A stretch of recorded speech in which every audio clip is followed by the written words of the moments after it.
This is Champions Chat. Our first featured champion is none other than Amoako. Amoako began his journey as a professional footballer from Tanda and Nas in the Ashanti region. He also played cold football for Juventus Babies. In 2016, he now transitioned to Vision FC in Medina, where he played Division 1 football. It was after that period that he earned the chance to go to UAE to play for Dahra. Born 26th December in the year 2000, Amoako is a versatile player. He can play at right back, at centre back, and even in defensive midfield position.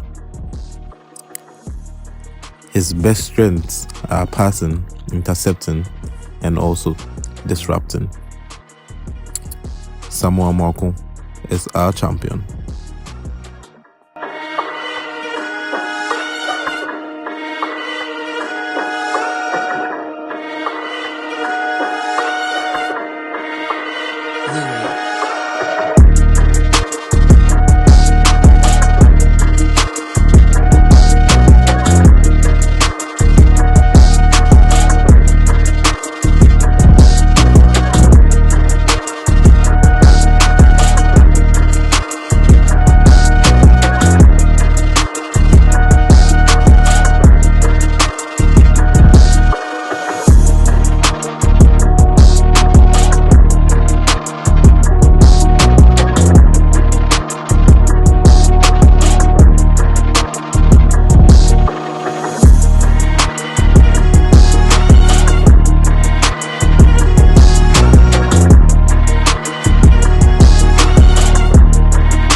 Right, so as I said, this is 1v1 or one-on-one on Blog Sports, and today I have a special guest with me. This guest is a well-vexed player. He's played in the Ghana the Ghanaian leagues as well. He's played for Vision FC. He's also gone out to Saudi, UAE, I should say. He's played for Al Dahra, brought them for promotion to promotional leagues, and he's none other than Samuel Amoako. Samuel Amoako, good to see you, good to have you. So thank you. How are you doing? How is everything? Oh, by grace of God, I'm doing very well. Yeah. Yes, thank God. So this is one-on-one on Club Sports.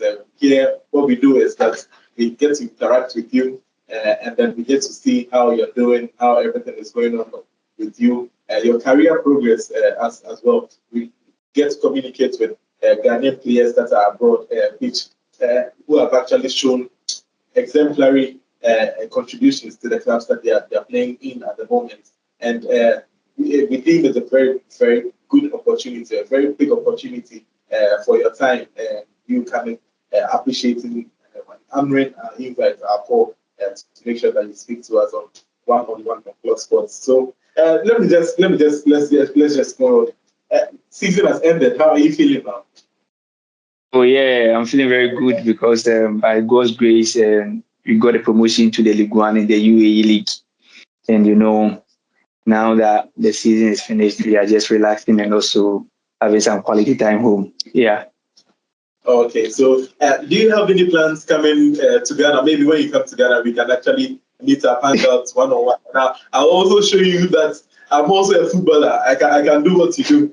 So I don't know. But are you having plans of coming down to Ghana? Okay, actually, I wanted to come next month, but due to one or two reasons with my agents, because of some deals, so I have to just hold on and just complete that move first before I come home. So definitely, if I'm done with them, I'll surely come. Yeah. Okay, so you're trying to give us some exclusive here that there are some deals that are probably going to happen, but we'll delve into that later. Now let's focus on you and your journey as a footballer. Let me find out, where did it all start? What are your earliest memories of you kicking the leather? Where did it all start for you in terms of football? Okay, thank you once again for such a wonderful opportunity, first of all, and thank God Almighty for the gift of life you have given us today. So my football career started from Kumasi and also Pristia. And within these two places, I would say I started football from Kumasi, Tafunsha, so to be precise. And, growing up in that area, Kumasi is a place that football is very common. And there is one term that they say in our area, if you know how to play, we know how to watch, So it was very difficult starting out because I was not that, I wasn't part of the star boys in the area, growing up as a player.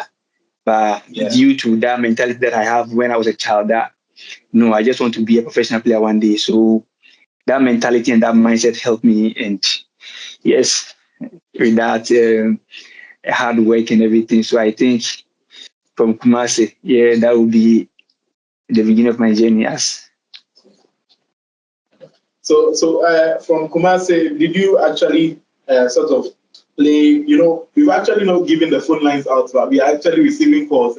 People want to actually find out who is Samuel Amoako. But let me just tell you that we can't take calls right now as the interview is going on. But everyone, you can actually bring your questions, your submissions. We may probably talk to him again so that we'll be able to find out your thoughts and submissions about Samuel Amoako. So let's just run it back a little bit. Now, you're a professional football player. You actually started in Kumasi. That's where you actually found out that you were not part of the star boys in the team or in the areas, but with determination and hard work, I can see that you've actually come a very, very long way playing professionally right now in Saudi. We followed your career a little bit, and we want to find out. So where did your dreams of becoming a professional actually start from? Which are the clubs that you actually played in your professional journey? Okay, so I started my football from Juventus Babies in Kumasi. That was my coach team. Yes, so right from Kumasi, I got opportunity to play some trials in Kumasi from a club, Young Wise, Accra Young Wise. So I was selected among the players, and we came to Accra to play the final trials. And by God's grace, I was also selected. So from Accra Young Wise, because of negotiations that went on, I didn't sign for them, so I went to Tender FC.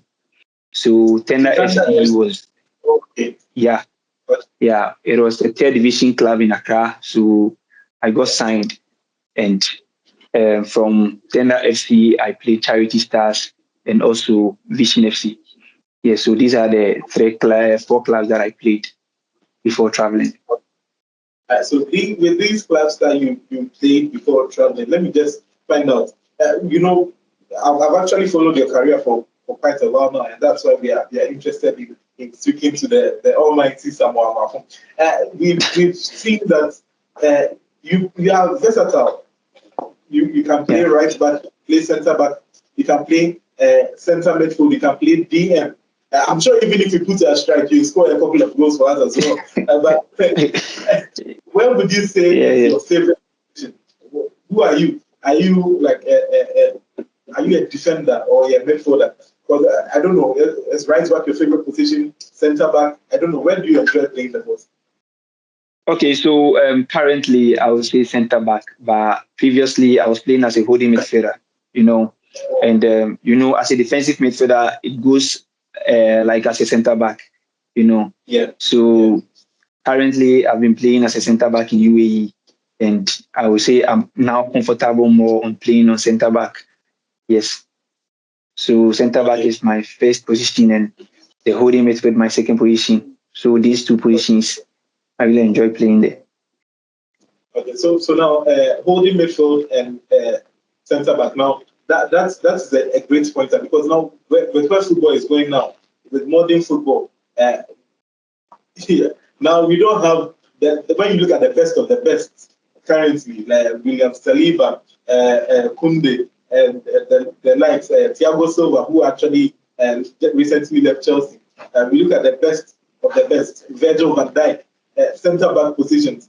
Now we see that with your position as a centre defensive midfielder as well, I think it's helping, because now what teams need is ball playing centre backs, because they start the game from the goalkeeper. Even people who want ball playing goalkeepers as well. So how is that impacting your progress and career growth?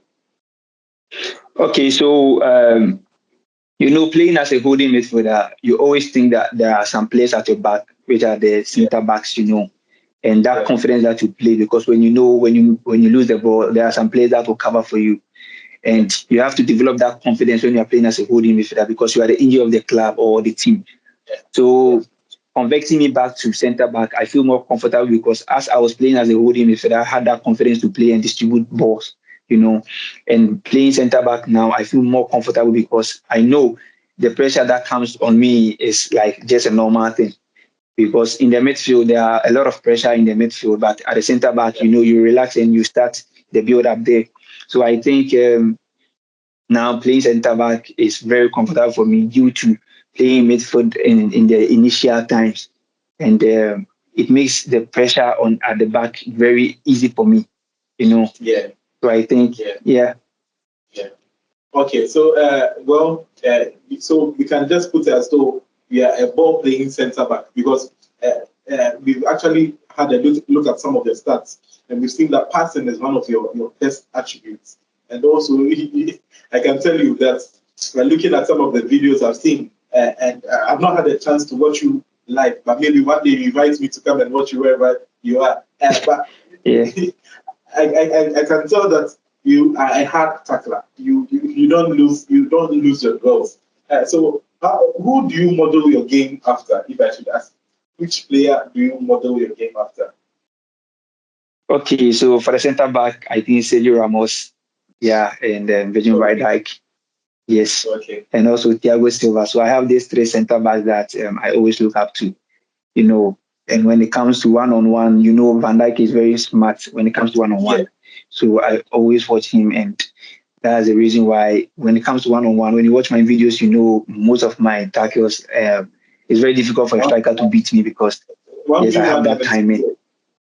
Yeah. Okay, so you just mentioned that you've taken bits and pieces of some of the world greats like Virgil van Dijk, Sergio Ramos, and then Thiago Silva. So you mentioned that you've learned how to tackle 1v1 from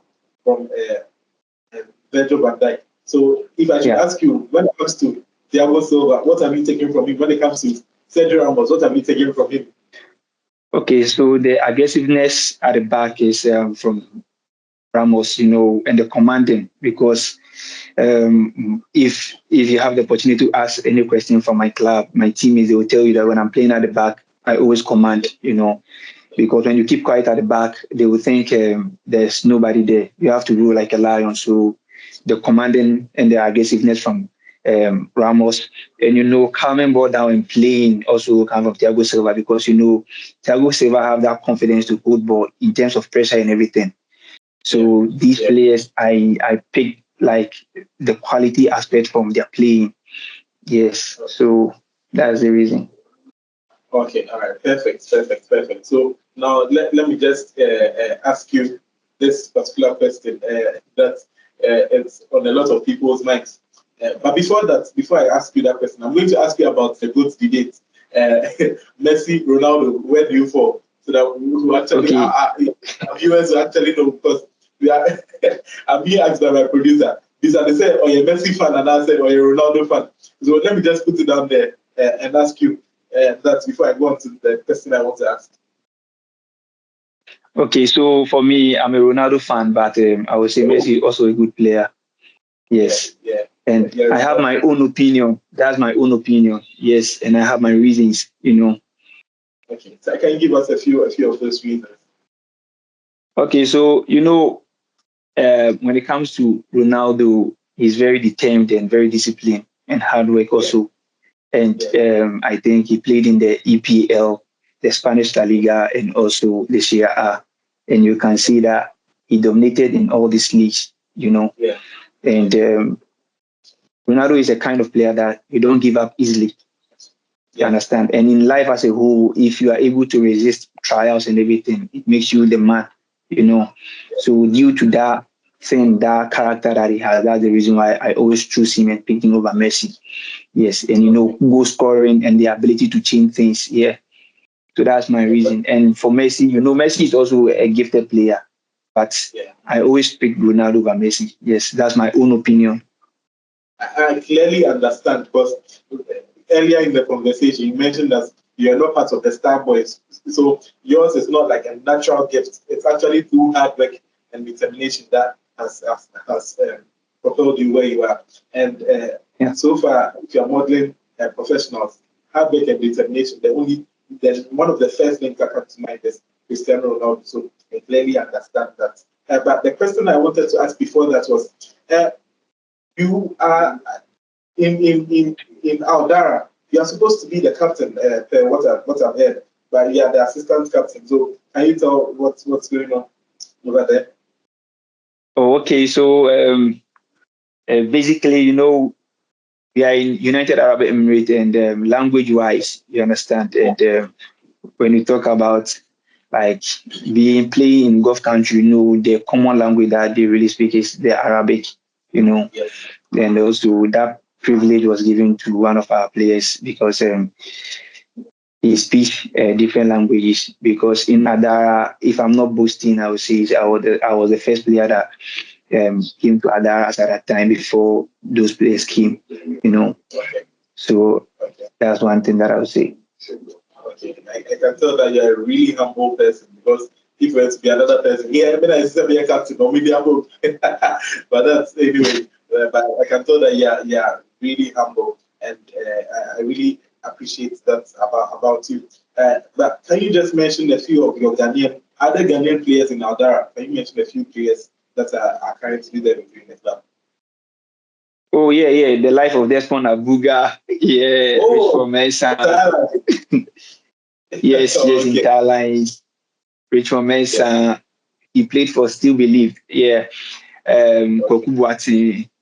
Yes, and yeah. I think we were like four or three Ghanaians. Yeah. Okay. Oh, then your team are playing really good football. The likes of Desmond Abuga are in the team as well.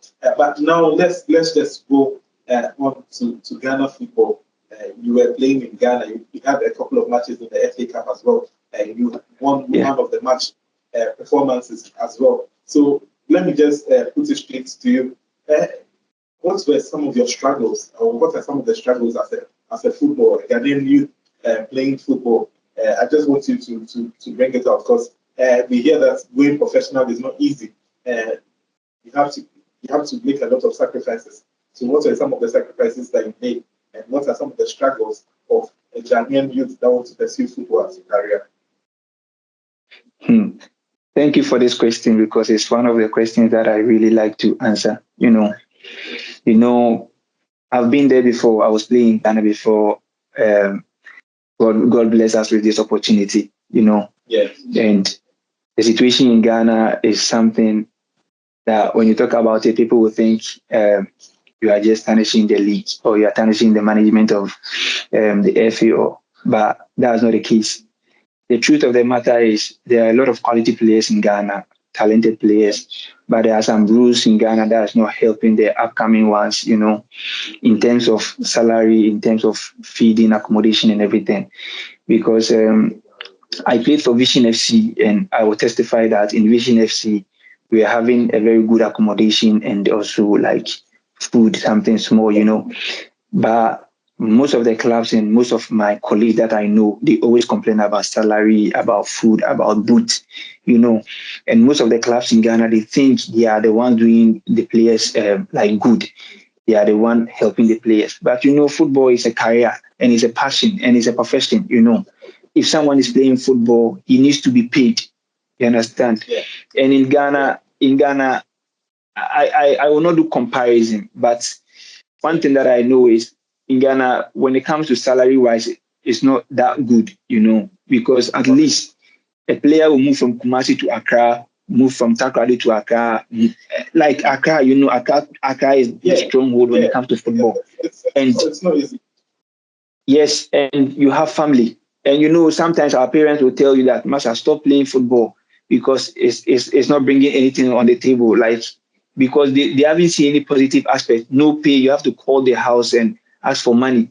And these things, I tell you, is very painful when you see like a talented player crying because of salary, crying because of money, because of food, and the person will just go back. You just stop playing football and just go and find himself some work to do.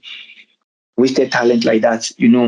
So for me, if you have given me such wonderful opportunity, I would say the board members and also the club owners, they should always put into consideration that once the player is in your club, the accommodation, food, and everything should be something that will be common. You understand? They shouldn't prioritize on like the benefit that they will get from the player. They have to also think about the player's welfare. Because I've been in a situation that a player will be in a club for almost 1 week and you will not get nothing. You understand? Wow. He will call you and he will tell you that, Charlie, nothing is going on. It's very painful, but they say it's bitter truth. When you talk about this, they will tell you that, who are you to say this? You understand? But honestly, for me, I would say, because I was born in a Christian home and I don't lie, I will tell you, I have the fear of God in me and I'm not afraid to tell the truth. That kind of character and lifestyle in Ghana football is not helping. It's not doing any good to the players out there. You understand? Because how can you play with an empty stomach? No, you have to do something about that. And secondly, favoritism. It's not helping. When you come to this country, UAE, they have some rules that govern their football. I tell you. And that rules, regardless of who you know, if you don't deserve to play, you will not play. You understand? And in Ghana, there is this thing going on, that favoritism, like most of the clubs, you understand? And it's not that good, We have to give the opportunity to the ones who deserve the opportunities, and also they have to know that if there is a deal for someone, they have to be open and transparent to them. You understand? There's not a matter of saying that this is my boy, this is not my boy. The one who deserves it, you give it to him. And also they should make sure like they help their upcoming ones. Ghana, we have a lot of quality players and quality talent in Ghana. I tell you. And our league, our Premier League, our first division league, the second division league, you can see talent. You can see talent, but there are some things. These are the bad side of our league. If our leaders will help, it will help the development of the upcoming ones. And I believe anyone listening to this will testify that we have a lot of quality players there. We just need some small changes. That change is about the salary, like the welfare of the players. That's something small that they have to put in place for us. You know, because I know if you are at the top, that doesn't mean you sustain at the top. Maybe one day I have to come back to play Premier League in Ghana, and there is nothing like accommodation or there's nothing like salary, because you cannot play football and 3 months you will not get salary. Who are you going to call? you know. So I think that's one thing that I want to talk about it, and I will use this platform to plead and also to tell our leaders that they should see to it how they will use to help their upcoming ones. Okay. Okay. All right. So you have this platform actually. That's what we actually, one of the things that we actually seek to do on Clock Sports here. We want to change the mindset of Ghana football and how it is run in general. So we are live in the 16 millions of this country, not 16 millions of the country. If you have any specific thing to talk about how Ghana football is run and how we can actually improve on it, so just giving you this platform to actually do just that. If you have any specific thing that you see that reduce this age gap or anything at all, bring back cold football, anything at all that you think will make the way Ghana football is run better. This is Club Sports. This is an opportunity for you to actually do that for us as well. Okay, thank you. I think now the GFA is really doing well because I've been watching some news lately, the coast football and also the second division and the third division. Now they are playing in AstroTurfs and everything. So I'll give credit to the GFA president and also the chief of staffs and yes, the people out there because they are really trying. And I think there are more that they can do. There are some things that they can add, and I know they are also thinking about that.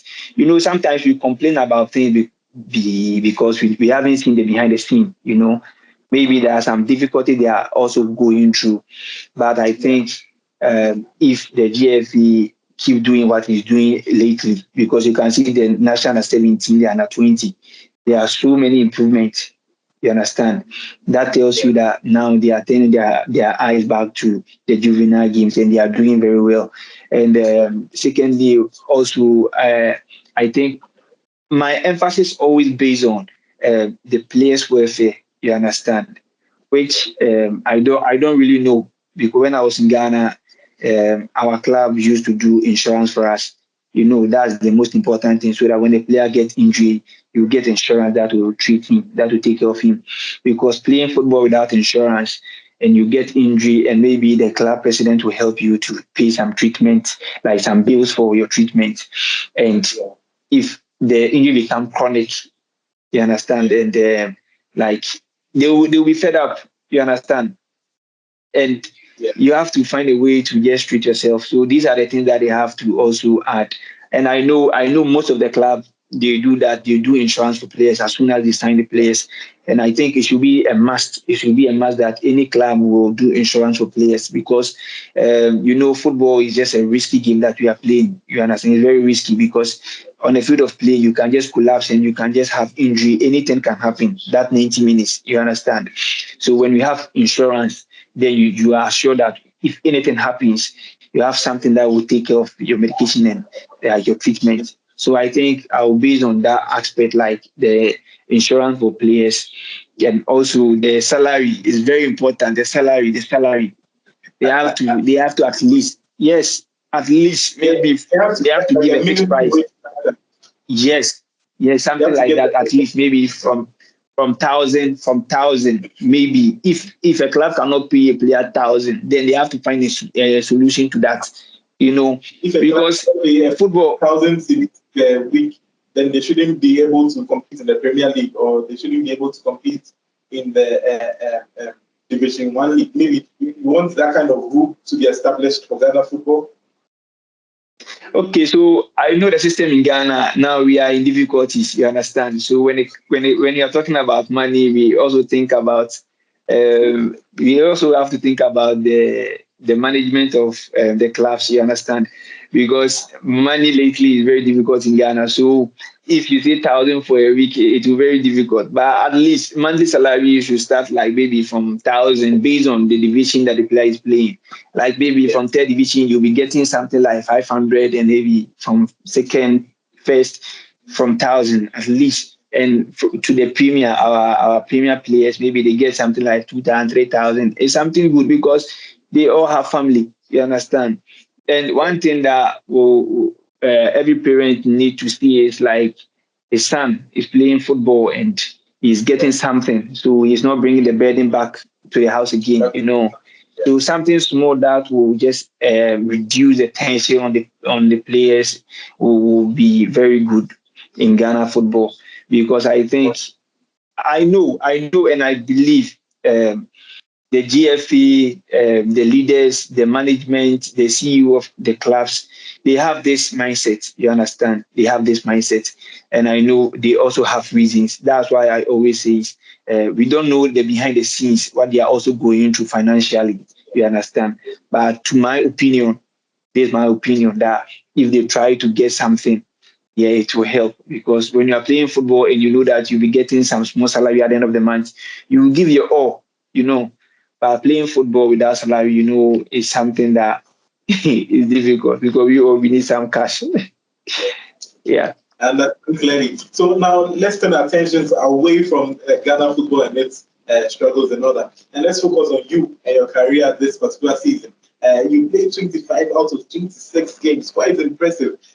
In the division, you had the most minutes played. That's also quite impressive. That shows that you have a very, very good injury record. You don't get injured easily, and it shows that you're also coupling with the fact that they are very versatile and all that. So we want to just commend you on that. That you're a very, very awesome player, very good player, and we are watching you and all that. So based on your career and maybe the players that you've played against, maybe this season, the previous season, who would you say has been the attacker or the player that has worried you the most in live football? In football, who has worried you the most in your career?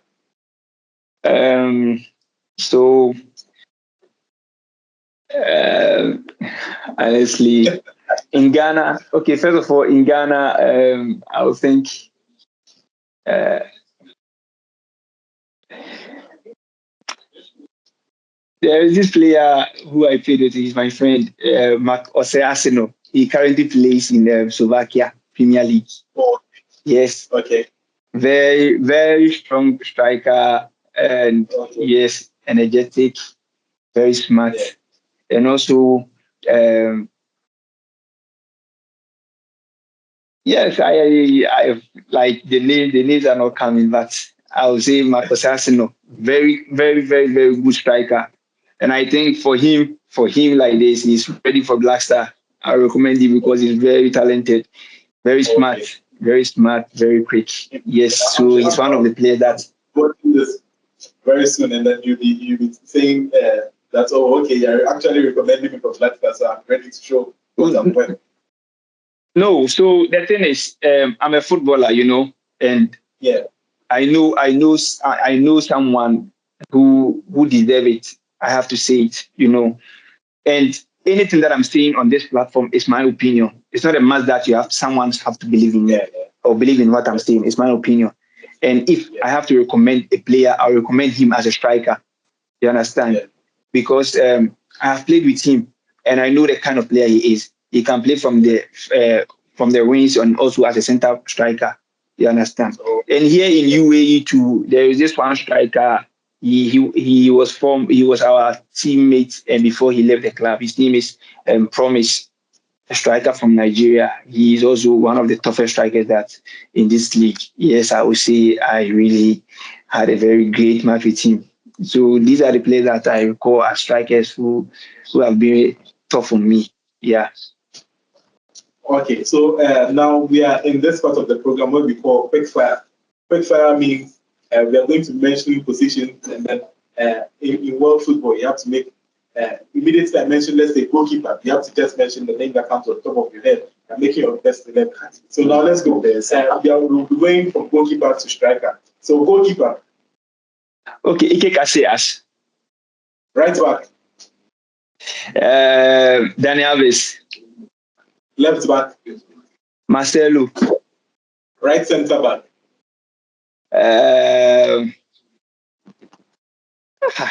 Sergio Ramos. Left centre back. Alaba. Centre defensive midfield. Marco Verratti for me. Right centre midfield. Toni Kroos. Left centre midfield.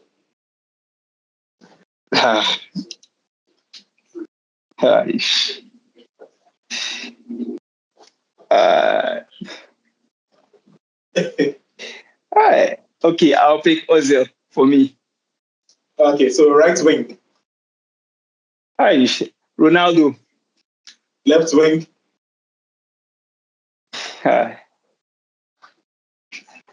Leo. Me. Yeah, how did you know strike? Mbappe. Did you say Dino or me? Leo. Messi. Leo Messi. Oh, I heard yes, me, yes. And me, my head was being swollen like that. Like you've seen me play football before. Well, you said Leo. Okay, all right. So we'll have the graphic out once it's done, and it's quite been a wonderful one. So, Samuel, now we've actually followed your career for some time now, and then we've heard that there are offers from Libya, from Finland, and from Albania, all after you and your signature. So, what does the future hold for Samuel Amoako? Okay, so the word of the Lord says we should not boast about anything, but we should boast in the Lord. You understand? Even though there are some clubs that they are talking to me, and I'm not on my own. I'm under some agency that I'm working with, and they are the ones that they can bring forth the good deal for me. So currently, as you said, there are clubs from Libya and also Finland and Albania, which we are just looking for the right deal. So they are on hold or pending. Let me put it that way. So I think we wait for the right opportunity, and definitely, if it's God will, we will get it. All right, so we are waiting for the right opportunity for Samuel Amoako and what holds for him in his future. So let me just say, quickly, we want to actually do something for you, and thus give you the platform to actually give anyone a commendation, a shout out, or anything just before we wrap up this interesting one. Okay, so a big shout out to Sister Ama, Abigail. Yeah. Abigail, she's my wife. Yeah. Oh, okay. And Rasame, Uchito, and Franco Drew Kinsak.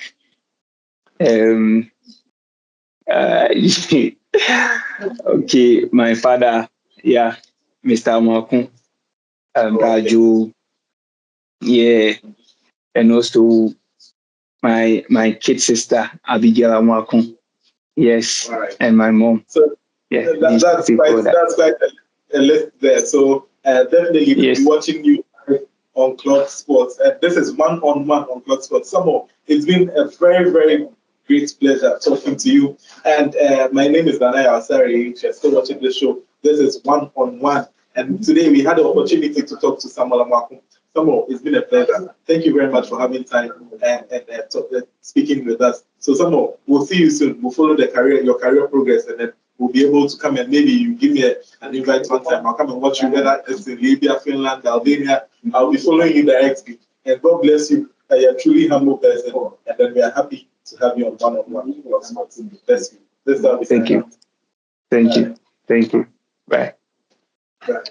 Okay, so there we have it. We spoke to Samuel Amoako on one-on-one on Club Sports, and it's been a very good one. It's been an interesting one. So we'll be bringing you more players outside Ghana that are actually playing their trade elsewhere. Today we've been able to have the opportunity to speak to Samuel Amoako. So very soon we'll be bringing you more. And who do you want us to speak to? You can text us. You can let us know. Follow us on our socials at Club TV on Facebook, and subscribe to our YouTube channel as well. And then we'll be bringing you all the footages and all the videos and all the one-on-ones that you need to feature in. All right, my name is Yaw Asare S01. This is